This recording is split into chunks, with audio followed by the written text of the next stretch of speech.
And so this principle was actually simply put, the world is as we are. And when our attention flows in and out and in and out, this is the flow of our consciousness. And by investigating the process of gaining knowledge from inside and outside, we came to realize that the most important feature of this process is the person doing the knowing. That's us. So the innermost nature of the knower is consciousness. It's consciousness that gives you the ability to know. And the more awake we are on the inside, the more we can absorb, enjoy, and integrate everything we put our attention on. Okay, so let's see the examples that we have for knowledge is structured in consciousness, or the world is as we are, whichever way you thought to express it. So let's start with the school again. And I know just a few from the school this time because you're still preparing for your special celebration.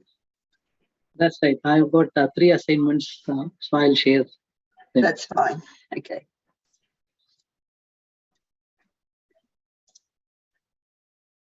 Is my screen visible? Yes, it's good. Rama Lakshmi ma'am, would you like to? Yes, sir. Jai Gurudev, sir. Jai Gurudev. Jai Gurudev, ma'am. Jai Gurudev. SCI Principle, Assessment 13. Knowledge is structured in consciousness. Through regular practice of TM Siddhi, the knowledge of intelligence and creativity will develop. The more the body feels balanced and light. Also, we will be more protective with less effort. It makes one's life happier, healthier, more creative, and compassionate. Knowledge is to culture the mind of a man so that he can accomplish all his aims in life.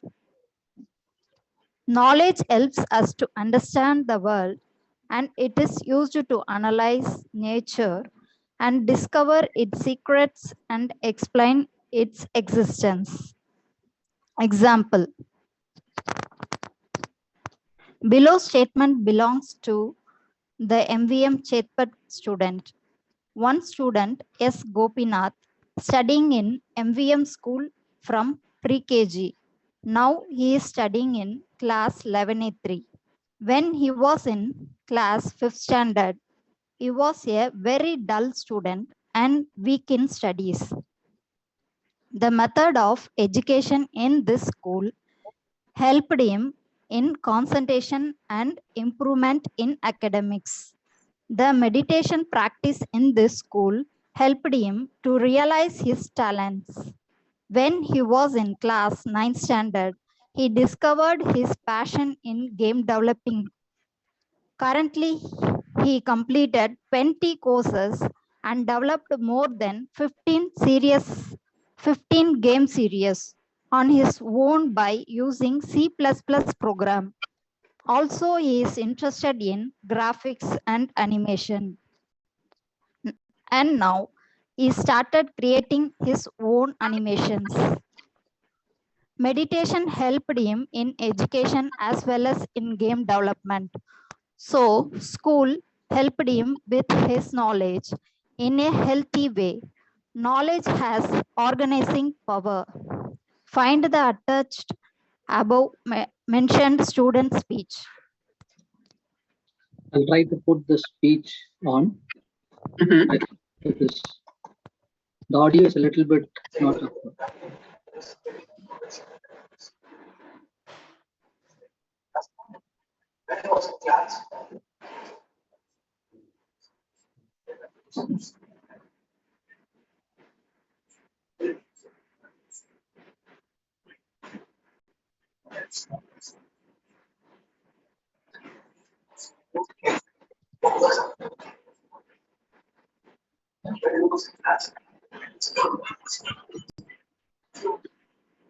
We can't really hear what he's saying.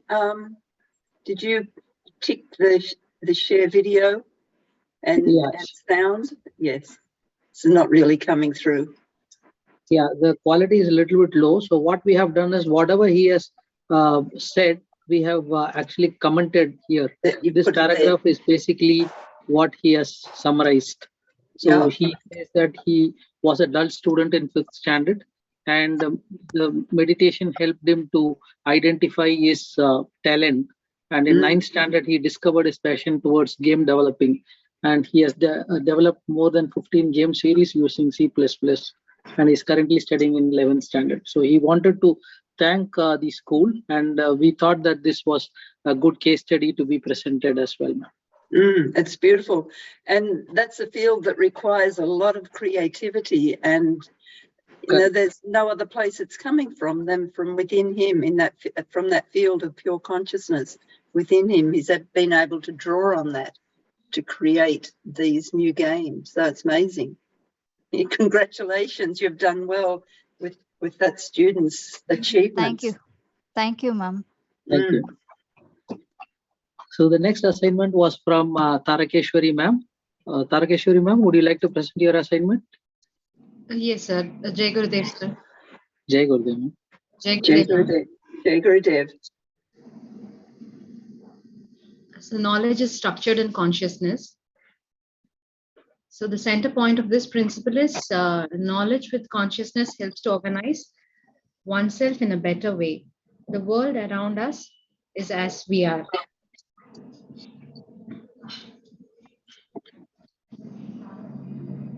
So I have given 2 examples here. When we are conscious, we naturally believe in destiny and pick up the momentum of the thought. But when we are conscious, we realize that destiny is not a done thing. Instead, destiny is a huge possibility, and we are completely responsible for it. The presence and absence of consciousness has a huge impact. And another example I've given here is like while we are reading a book for the first time, we tend to see what the author shows us or wants us to see. But we are the same book, if we read for the nth time, there is a space that is created between the reader, the book, and the author. So that space is consciousness, is what I believe or that I've experienced. We can witness ourselves becoming conscious, and this gives both questions and the curiosity to find the answers. TM has helped us to transform the following from a simple instinct to a clear thought, from mere reply to a sensible response, and from knowledge, which is finite, and to wisdom, which is infinite, from understanding facts to knowing the reality, from compulsive action to responsible action. So such transformation easily happens when we are aware. So awareness towards outside situations, and consciousness naturally happens within oneself when the above transformation happens. So gaining knowledge, internalizing it, and sharing it happens consciously. So these transformations I have included the previous principles also. So I was able to relate from thought, action, achievement, and then the next principle, and till this I was able to associate it, and I've given a PPT here. So creative potential, our perception and reflection synchronizes smoothly. So the thought process becomes effective, and we naturally don't tend to overthink. Understanding the big picture and detail oriented. So these are complementary skills. Understanding the big picture, whoever understands the big picture, they don't go for the detail is what is normally believed. Actually, if you try to understand the big picture, then I'll naturally go towards the details so that there'll not be any obstacles that stops me from achieving the big picture. So I'm handling first graders. I wanted to say this through a story. We have this story called Three Little Pigs for first graders. So how I conveyed these concepts is, so I shared with them the wisdom of the mother pig, where the mother pig advises the little ones, there is beware of the big bad wolf. And then the knowledge gained by the little pig is, okay, there is a big bad wolf, we have to be conscious about it. And they consciously work towards the objective of building a shelter. And then thinking and changing the building materials every time the big bad wolf destroys them, From stone house it destroys, big brick house it destroys, and then concrete house it destroys, and then they build a flower house. And then when it smells, the big bad wolf transforms itself into a big good wolf. So they were able to relate to all these things. Yeah. I haven't heard that version of the Three Little Pigs before. That's very interesting. Even they found it, they paid complete attention, my class, and they all enjoyed. So I'm carrying this for all the 10 sections of first standard. So they are all really happy here to hear this story. Thank you. Yes, thank you. So when you told that story, then you got across the idea for the little ones, especially, that the world is as we are. Did you convey that to them with the story? Yes, ma'am. I did that. Can you work it through? Tell me what you said to the little ones to get them to understand that the world is as we are. No, I didn't get it, ma'am. Okay, so when you're telling this story to little ones, that we say the principle for the little ones is the world is as we are. We don't try and tell them that knowledge is structured in consciousness. So remember, if you've got the green glasses on, you see green. If you've got red, so you're explaining this to little ones, so how they're seeing the world.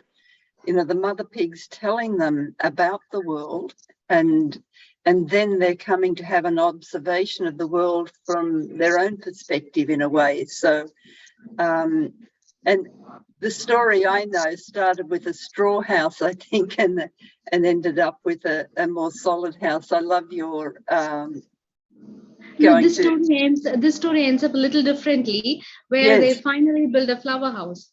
Yes. And that's so knowledge is structured in consciousness, that understanding of how to transform the world through happiness and putting your attention on the positive is such a good one to transform the big bad wolf to the big good wolf. I love that.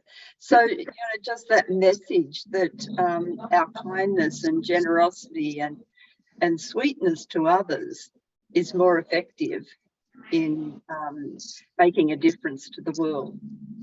Sure. Beautiful. I love the story. Thank you. Thank you, ma'am. Moving on to the next assignment. It was from Sendil Vadiu, ma'am. Would you like to present your assignment, ma'am?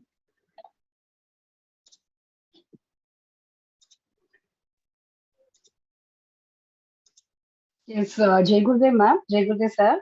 Jai Gurudev. Yeah. Shall I start now? Yes.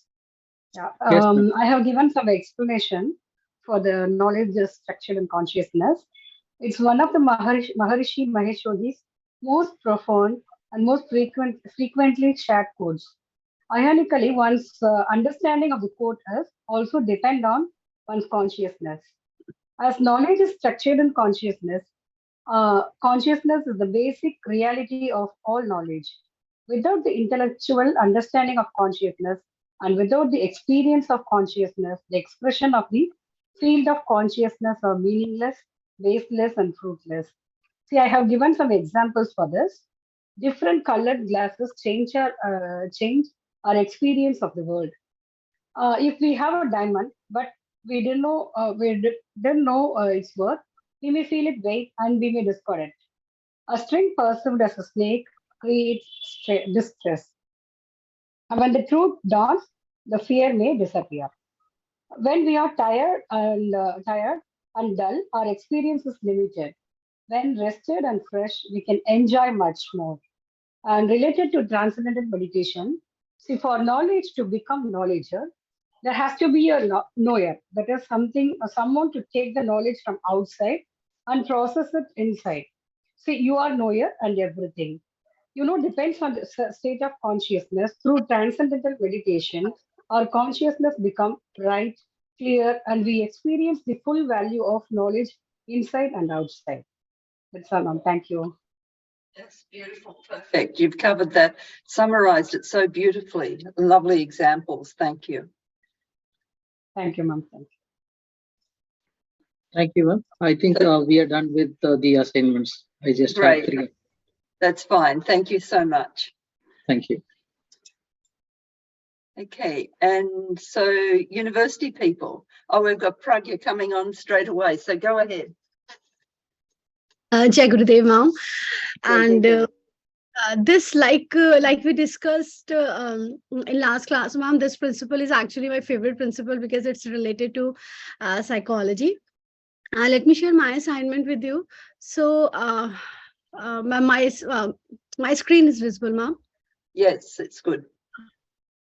So there are few things that I have connected in my assignment, and we'll start with by the quote of Albert Einstein, and he said that the world as we have created, it is a process of our thinking. It cannot be changed without changing our thinking.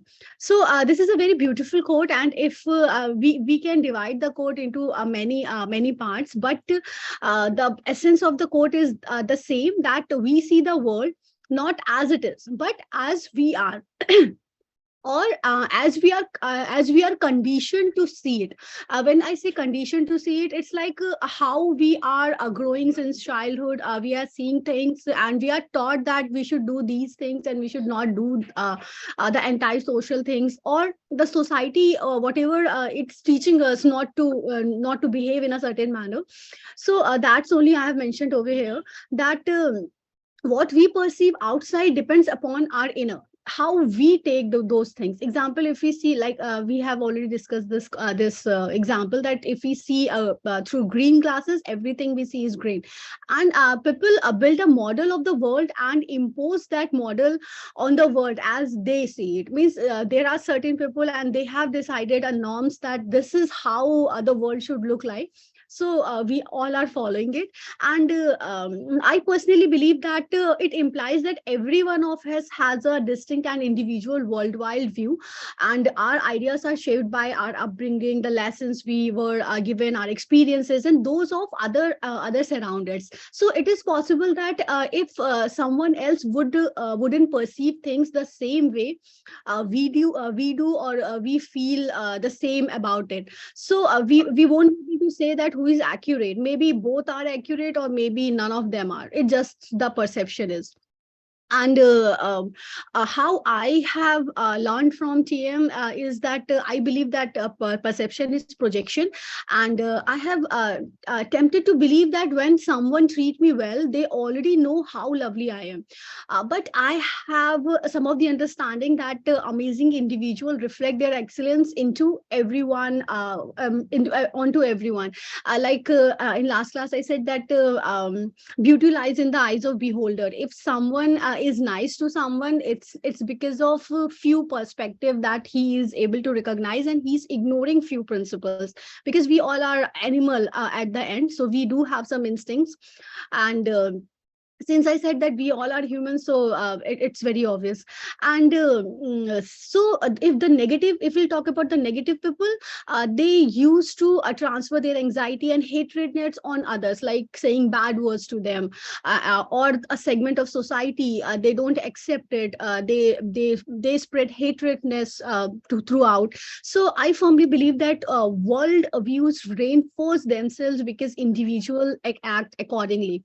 And I have learned that you should take the things as it is. Means you don't have to put your own interpretation into it.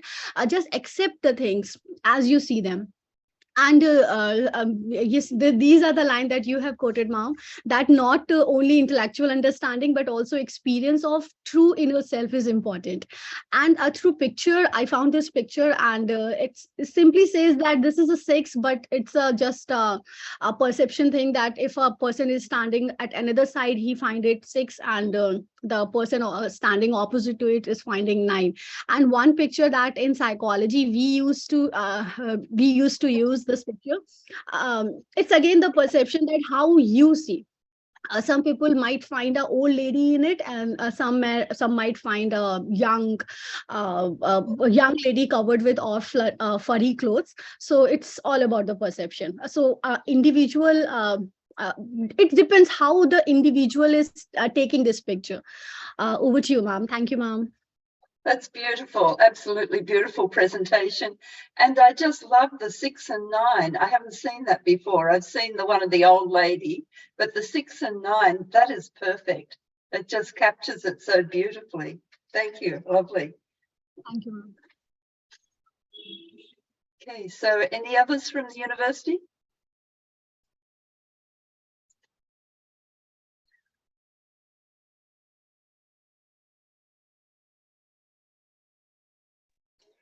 Jai Gurudev. Jai Gurudev. Jai Gurudev. This is Gaurav. Yes, go ahead.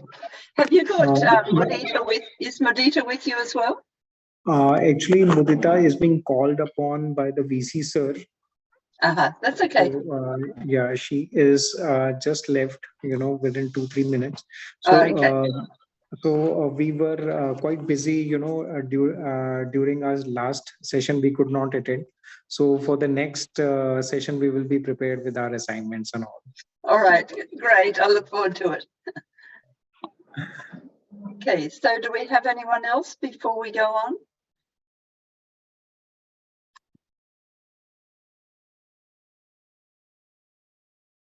Okay, all quiet.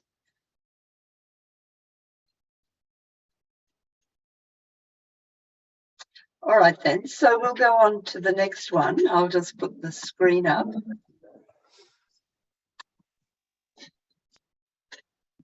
Okay, so we're going on to harmony exists in diversity. And for the school and the younger children, the primary school students, they do opposites are found together. That's the way they understand this principle. Okay, so, and this principle, harmony exists in diversity, it unfolds from knowledge is structured in consciousness. And we'll see in this lesson how it's the quality of our consciousness. And we said knowledge is structured in consciousness. It's the quality of our consciousness that determines our ability to perceive the harmony amidst diversity at every level of life. So the wholeness of this lesson is that unity of diversity, or the togetherness of differences, is the nature of life. And through our regular practice of TM, we awaken our ability to see harmony that exists in diversity everywhere.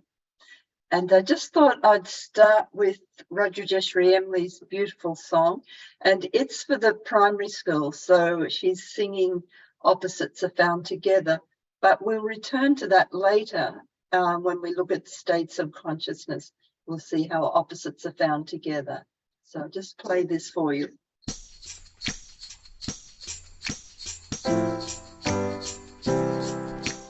Opposites, opposites, opposites are found together. Left and right, day and night, big and small, short and tall, hot and cold, young and old, out and in and thick and thin, as far apart as they seem to be, once the list is done. Look beyond and you will see they're hand in hand as one. Opposites, opposites, opposites are found together.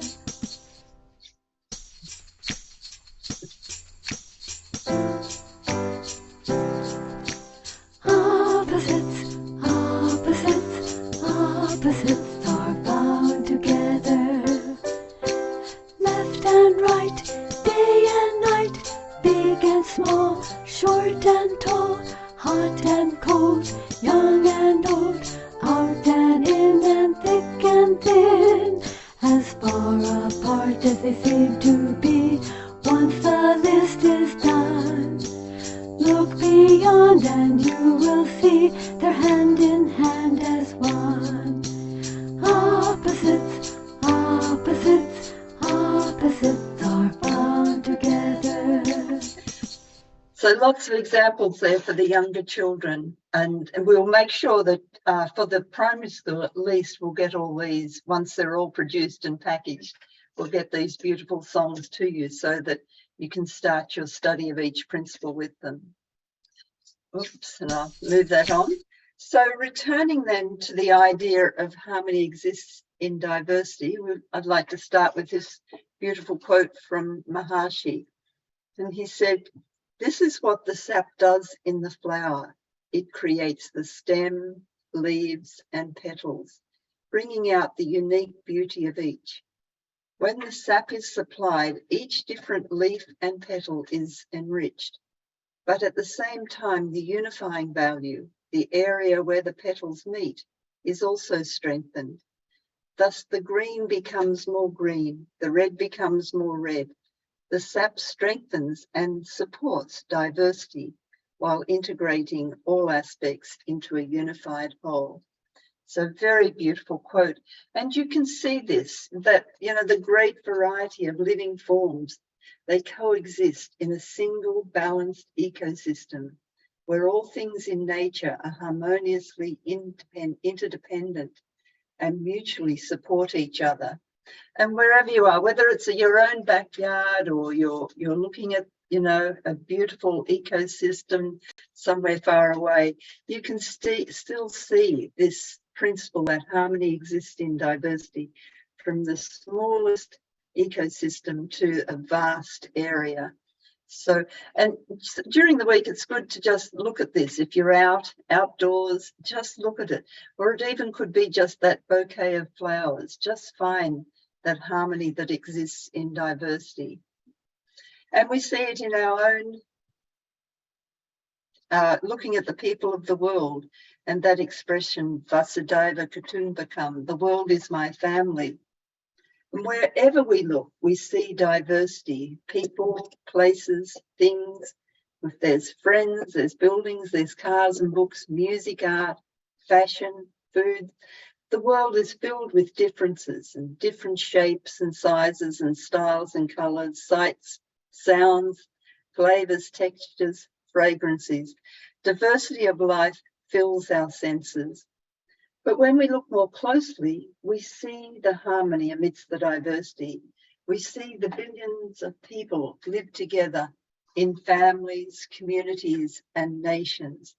And when we come to that awareness that the world is my family, the connection that ties to the universe we have, that ties to all the people in the world, and we see that. And when we do it for children, life is found in layers, and we look at those layers of friendship, starting from those closest, the family, and who's closest to them, and then the neighbourhood, and then their village or town or city and country, out to the whole world.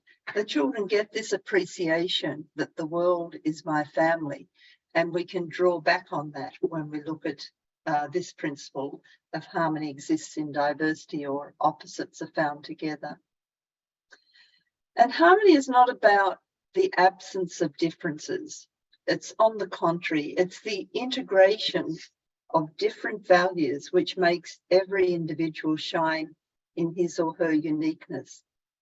And sometimes diverse aspects seem to be more predominant, but you can always find the harmony or the element which connects everything. And it's the nature of life that there is harmony in this diversity. And I want to share another beautiful quote from Maharishi.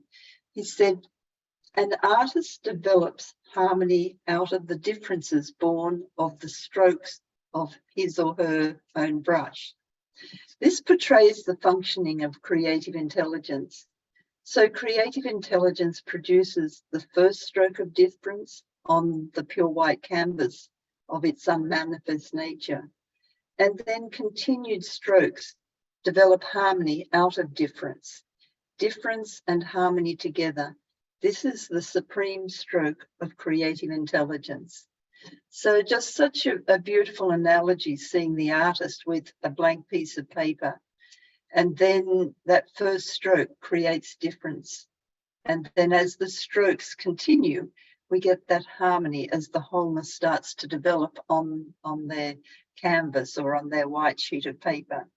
And that's just how creative intelligence, it comes from that wholeness, that oneness, the unified field. And then each impulse creates a difference. Firstly, and you know, if you've done some of the courses, Vedic science courses, you know that one unbounded ocean becomes three and remains unity.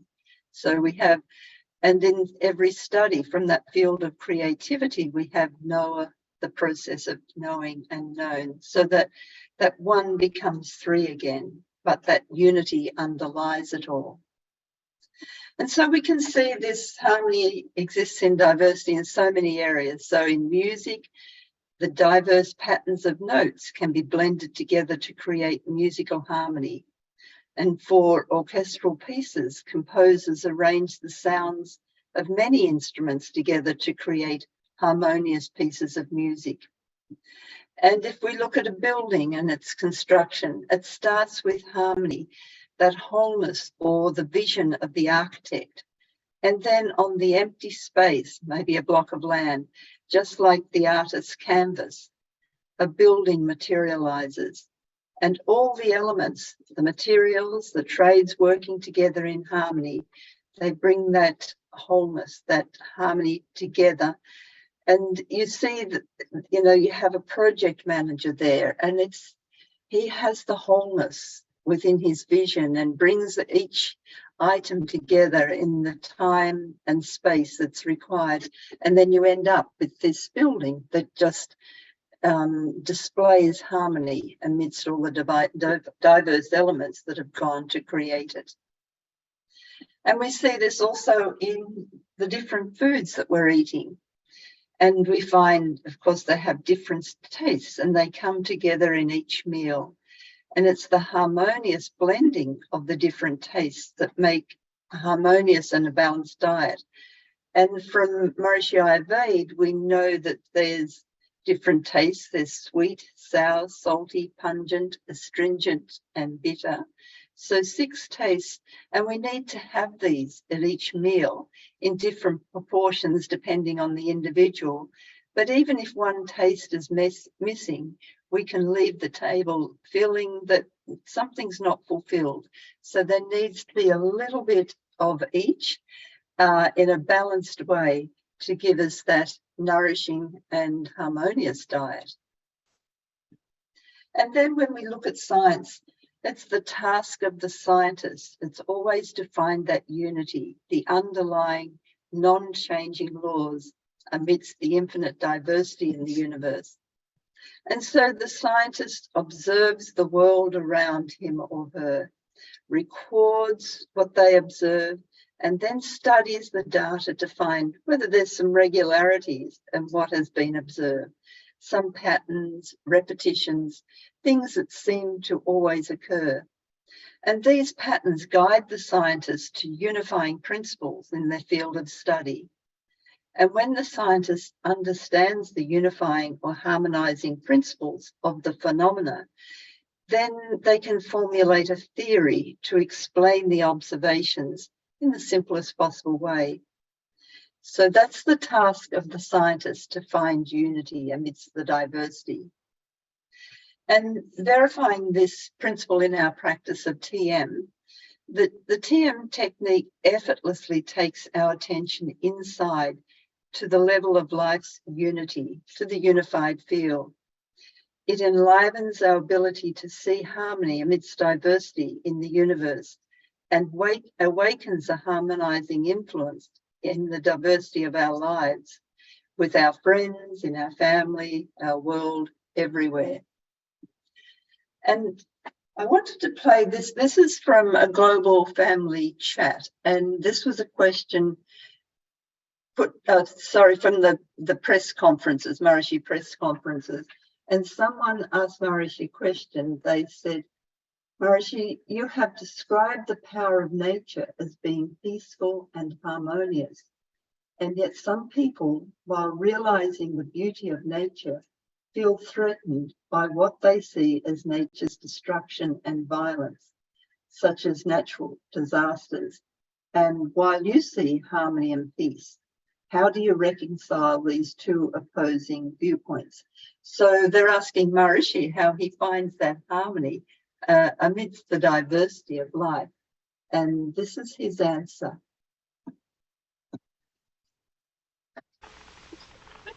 outside is one, inside is another.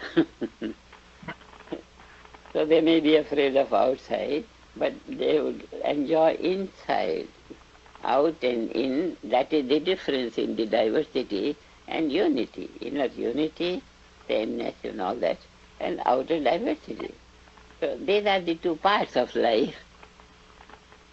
Now we want the inner to become predominant. Just now it is outer predominant through the senses and all, five senses, perception, so much diverse. So that's why we meditate and have that unity inside and bring that to our awareness and make that to be prominent in our awareness, so that the outer fearful diversity will cease to be fearful diversity. It will be supported, supplemented and enriched by the inner divine dignity, peace, harmony and all that. So we want to have a balanced thing. That is our effort. Huh? And all glory to our tradition of Vedic masters who have such perfect knowledge in such simplicity and profundity. Huh? So glory to Gurudev. Jai Gurudev.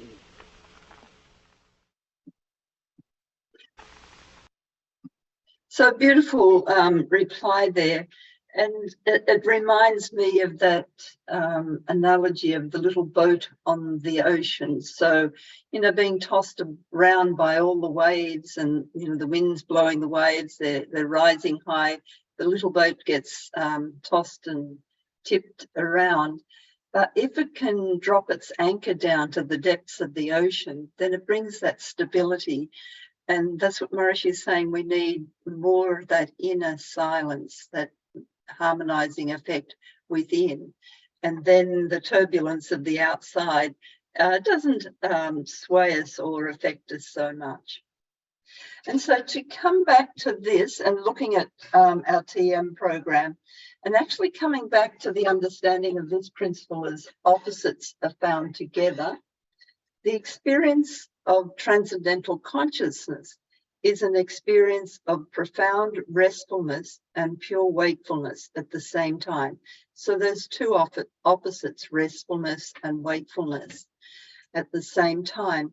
And it produces total brain functioning, the harmonious and integrated communication between all the different parts of the brain.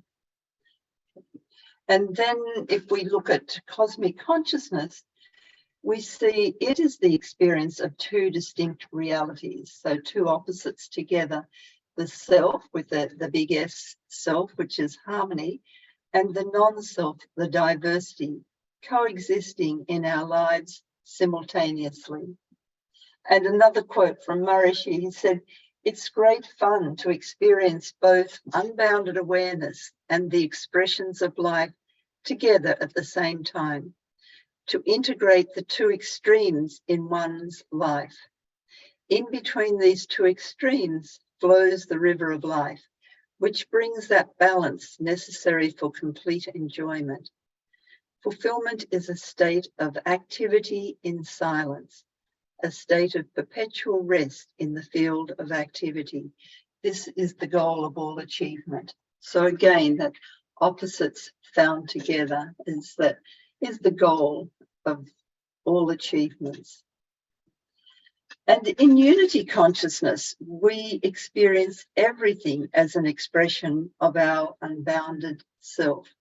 We experience harmony, ourself. Just a sec. Oh, okay. So we experience harmony, ourself with the capital S, even on the surface of the diversity of life, ourself.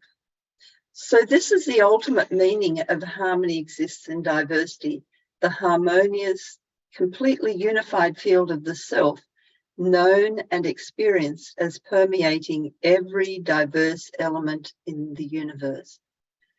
So as it says on the slide, unity consciousness is a perfect reflection of harmony and diversity existing together, even on the surface layers of life.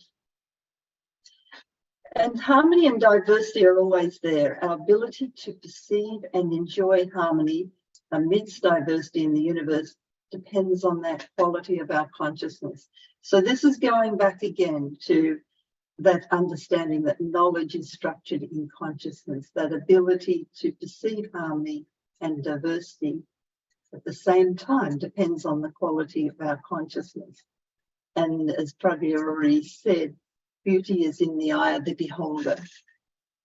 So we have some time today, and I'd like to, even if we don't share this activity, at least if you all just take a moment now to, in your own words, write down what you think is the most important or central point of the lesson. So just take a minute or two to write that down, and then we'll go on to the second part.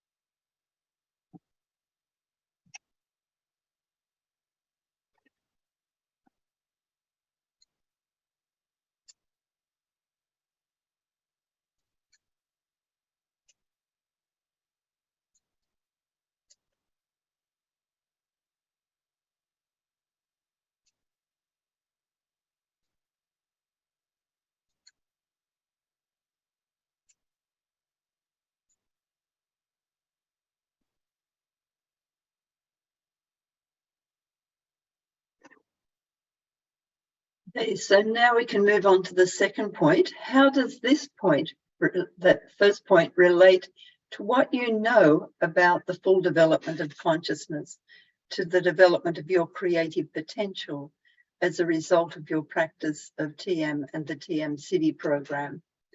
And then you can draw a diagram or illustration that puts both the points together. So I'll just give you a few minutes to do that, and then we'll share some examples.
Okay, so is anyone ready to share?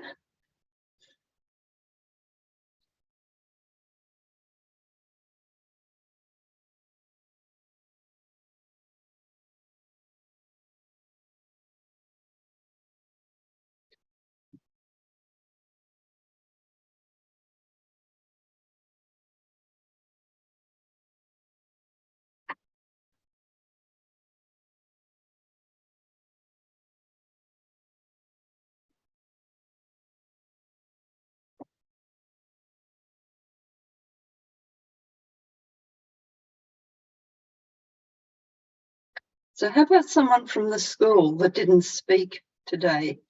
An example and maybe an experience from your classroom activity of harmony exists in diversity, or opposites are found together in your classroom that you perceive.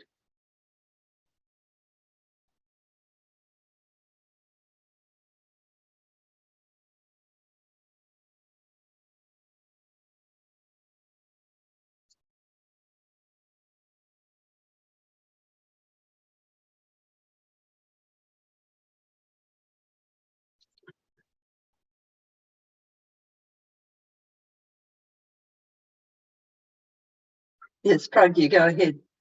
Jai Gurudeva. Jai Ma'am, Gurudeva. I to say few things with regarding this principle.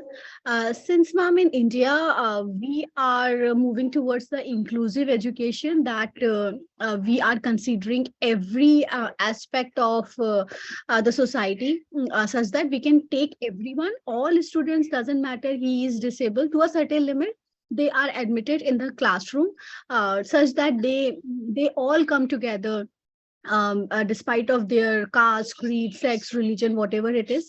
We all entertain students of every class in a single classroom, such that they can learn, they can grow. I believe that this principle 14 relate much with this particular principle, if we'll talk about the education perspective.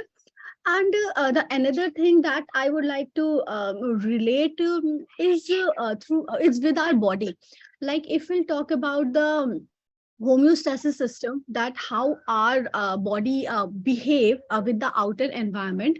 Like if it's quite hot outside, we start sweating to maintain our synchronization with that particular environment, such that we are able to survive it in a better way. So this I believe that, because lots of things are going on inside to maintain that particular harmony, to maintain that particular homeostasis. So this we can relate it out. And if you'll ask me about the how I relate it with my practice with TM, is this that I am able to balance my things much better way with my outer surroundings. I'm able to do that. Why I bring that concept of inclusive education? Because ma'am, we are all aware that there are n number of students. Their IQ is not that means they are below IQ, or there are a few students that is autism, they don't relate. So if we'll send them to a particular school of their own kind, they might be able to they might not be able to interact better way in a society like they can when they are sent to a normal school with other normal kids. So this, I believe that yes, it can. It is the same kind of principle that we are talking about today about it. So this is how we interact. And it's beautiful. And the teacher really is the harmonizing element there. You know, the diversity of the students, and it's the way the teacher brings that harmony, and it's by appreciating the good qualities, the strengths of each child. That each child has a strength, and even if they can't read or write at that stage, they might be great at building things, or helping others, or being more artistic. But if the teacher sees that strength, then the other students appreciate that member of their class as well, and admire them and include them in their projects, because they have something that they can contribute. So it benefits both. It benefits the students who are maybe very intelligent, but they need to develop other qualities, their hearts as well. And I've seen it happening with really good teachers. And I've also seen it in meetings. When I first started teaching TM, the town we were in was a university town. So you had university people and town people, and they didn't usually get on so well. And we were running TM classes where both came along together. And at one class, there was doctors' wives and, the high level society they considered themselves, and the students that they wouldn't really normally talk to. And when we so we did the 3 days following up after initiation. And then when 10-day check came, the doctor's wife came in and said, "Oh, I just had to come back. I wanted to see the students again." They'd become, she really enjoyed engaging with these students that she wouldn't normally have done. And also I've seen it with political persuasions in a country town. You get different political backgrounds in the same room meditating together when they would never do that outside in life. They're opposed to each other, but they can come in and meditate together and feel really comfortable in each other's presence. So it's a very powerful tool just on that small level. But then we look at on the level of society as a whole, we know that groups practicing TM together bring that coherence, that harmony to the world around them, and even to the whole world if the group is big enough. So there's so many levels we can look at, from that school where you're talking about inclusive education, right to inclusiveness of the whole of society and the whole world. And then that's that feeling of the world is my family truly becomes a reality. So thank you. That was a lovely example. Thank you, Mama. Like you said that the world is all a family. In India, we have a quotation like Kutumb, Vasundhara Kutumb, something like that, which means that the whole world is our family. So we believe in that. Yes. And yes, absolutely. And like the word you said that we should nurture each and every child, so such that every child has a gift. So we should Yes. admire it. And the teacher, Yes. like you said, this is I really That's a appreciate. role. Yes. So teacher So is, that's, yes, Vasudeva Kutumbakam. And also, yes, yes, and it's the role of the mother in a family too. All the brothers and sisters, they've all got different likes, different inclinations. They want to be something different. They probably enjoy different music, all sorts of differences on that level in a family. And Maharishi said it's the mother's role to harmonize all those differences. It's like she's the neutral point in a magnet. Not judging and just supporting and appreciating each. So it's a beautiful role for the mother to have, that harmonizing, allowing harmony to exist in diversity. Okay, so let's see if there's any others, but that was lovely, Pragya, thank you. Let's see if there's any other examples of this in people's lives, and seeing it develop as the practice of TM continues.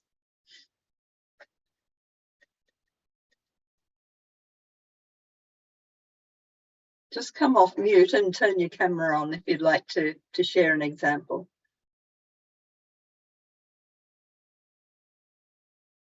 I think we've lost Aditi at the moment. She was having some problems with her internet.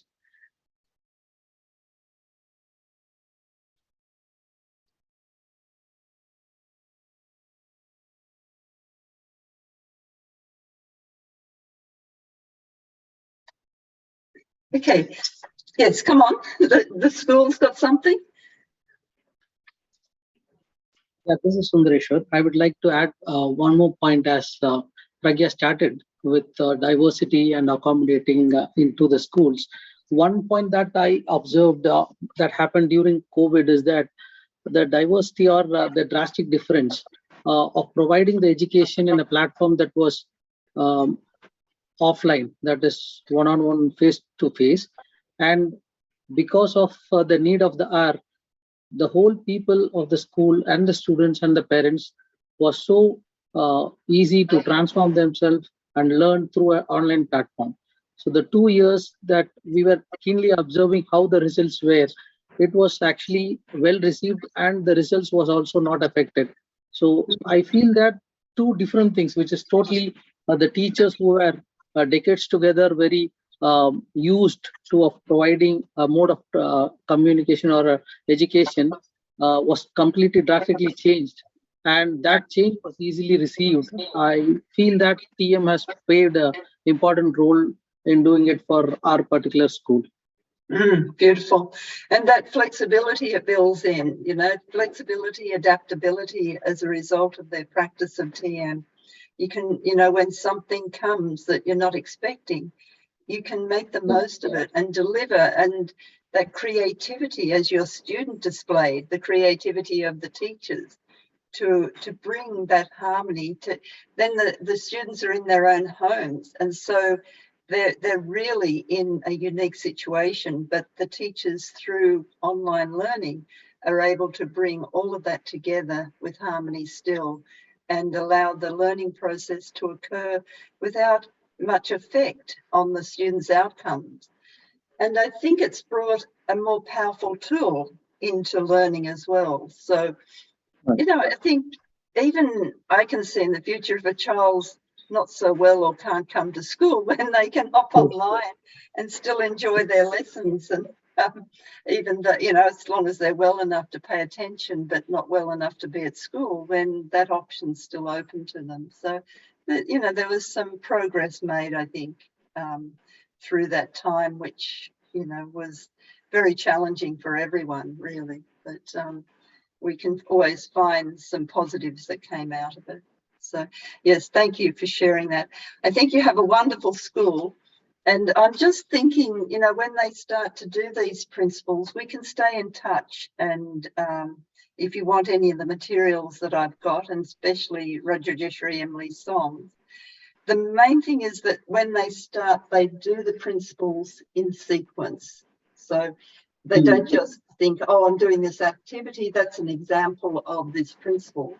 It's the principles and their sequence that is most important. And then you see that principle in the activities that they're providing for the students. And because they're so universal, you can find these principles in almost any activity that you're giving to the students. But I really do want to follow up with you and help you unfold it for the school. Sure, definitely, we'll do that. Okay, great. All right, so we finished our consciousness-based principles of communication and behaviour last week, so we don't have any more of those, but I think Aditi probably sent them to, did you receive that for the school as well? Has she given them to you? No, So I did not receive. Okay, so ask her to send them out, because in your staff meetings, or if there's a student who's needing extra attention, it's good to use the principles to focus in and see what's best to do in that situation. But follow up with her, because I sent them to her and she was going to send them out to you at the school. I will do that. Thank you. Great. All right, well, thank you all for joining this week. We just have 2 more weeks to go, 2 more principles. So we'll see you again same time next week. And I'm looking forward to hearing some more examples of this principle. You can either express it as opposites are found together or harmony exists in diversity, and just share some examples from the classes that you run or your own personal examples of the principle. Okay, so we'll see you all again next week. Jai Gurudev. Jai Gurudev. Thank you. Thank you. Were you on for your song, Rajeshwari? Just let me take this out. I came late. Can you hear me? Yes. Yes. I came late because of the time. Oh, no. I'm sorry. I came in around 10:30, so I think, obviously you had already played the song, but I was able to hear most of it. Yes, it's a challenge, isn't it? I was meeting with Annie the other day, with South Africa, and Annie comes in an hour late. She forgot that they moved off daylight saving. So sorry. Anyway, I did part of it anyway, and it's always a joy to connect. And two more songs. Two more Um, songs. And have you got the first 8 there somewhere? Yes, I've got everything. Oh, great. All together in one. And when I send it, then I'll send it with the request to delete everything else. Everything we've already got. Yes. Yeah, because I've tweaked it and changed and refined it a little bit. So, but that will come. I think when I finish the last one, I'll be sending the entire package. Well, that'll be an immense package. I'm not sure. I'm not sure how I'm going to send it because it's going to be really, literally a big. We'll figure it out. Maybe in small packets on WeTransfer or whatever. But maybe carrier pigeon. Yeah, right. Yeah, it'll get there. But anyway, in just a couple, I'm actually, you can tell, working on trying to make the last one because I only had a few days. We had condensed it. Last time you had condensed each for just one. Anyway, I didn't give it as much time as I wanted, and since it's the last one, I'm trying to make it a little more ta-da.